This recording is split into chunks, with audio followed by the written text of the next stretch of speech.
Government, but government is serious business. Government is not a dancing matter, it is a serious business.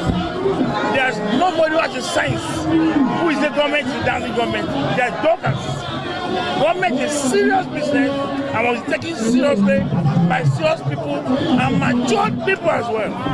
All the local government heads, all the party structures, they are the people that actually ask Otumba to come and contest. They want him to come and rescue them. They believe Osun deserve better, more serious governance than what we are having today.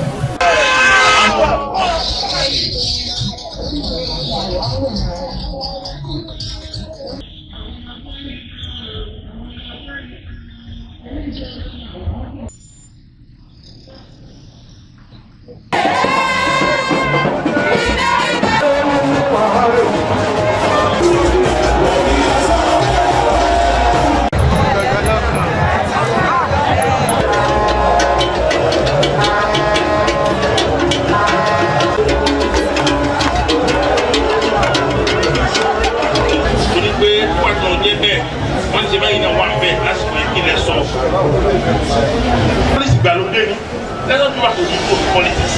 Give back to people, they bring it up. So when the election one, they be at the voting units, they must be.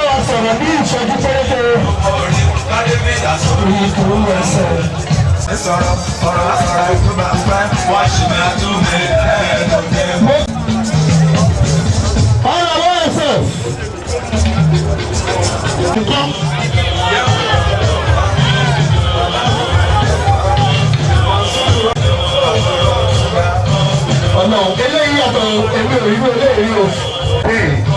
look at what you say now here. I will.